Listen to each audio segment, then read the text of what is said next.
This is Rob Wolf, Director of Communications at the Center for Court Innovation. Welcome to another New Thinking podcast.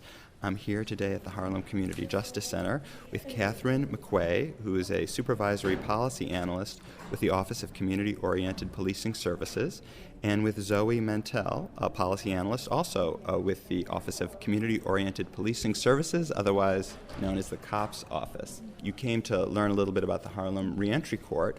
Maybe you could tell me what interested you in it and what you thought about what you saw.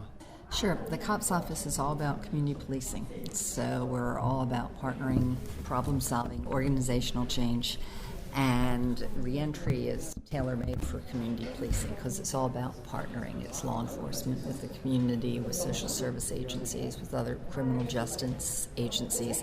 And we've been involved with reentry to a small extent in the past. We had a pilot program where we funded 5 pilot reentry sites, and we required community-based or faith-based organizations to partner with law enforcement agencies, and faith-based mentoring was the centerpiece of those programs.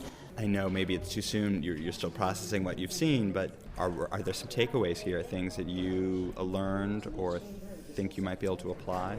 Well, I think it really fits with everything we've learned over the years. That someone today said, it's all about partnering, which, that speaks to us, and it's knowing what everybody else is doing and seeing how we can collaborate, because it's not, no one person can do it alone. And one of the other good lessons that we learned from hearing the parole officers is that offering services isn't just one more thing that you have to do in the course of your job, but it's something that's going to make your job easier and make it easier for you to have a positive impact. And I think in the discussion afterwards it emphasized the need for law enforcement involvement, because law enforcement can be a detriment to these efforts or a great plus for these efforts. I see. And I think it really points to the need to partner with law enforcement, to let law enforcement know what you're doing with these efforts, and to try to get them on board so you can work in a coordinated fashion. We've talked to jurisdictions. There aren't many, but there are a few who do have law enforcement officers and probation parole officers going out together. So really presenting a united front and working together, and that seems to be a really good idea that's starting to catch on. As opposed to cross purposes, it sounds like you can have different goals where the parole reentry attitude sort of encourages a certain amount of perhaps forgiveness with very technical violations, and the police might be pursuing something else more along the zero tolerance spectrum. And as your parole, your reentry court officer talked about, that even if there is a technical violation of parole probation, that doesn't mean they're automatically going back to prison. So there seems to be a new attitude here that you're trying to pursue, that really working with that returning individual and giving them every break possible to help get them on the right road. Right. Well, so why don't you tell me a little bit about the COPS office? Tell me about its history. We were created in 1994 as part of the Violent Crime Control Act under President Clinton, and we were initially known for putting 100,000 community policing officers on the street.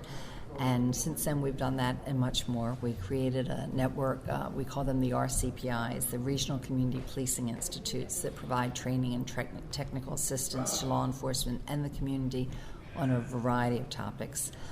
We have a research and evaluation division that does a lot of publications for us on a variety of subjects. We've just distributed our 2 millionth publication, and we cover everything from reentry to law enforcement agencies, internal affairs department, to hiring and recruitment, to domestic violence, through innovative ways for law enforcement to partner with the community. So we offer a lot to law enforcement and the community on ways to work together.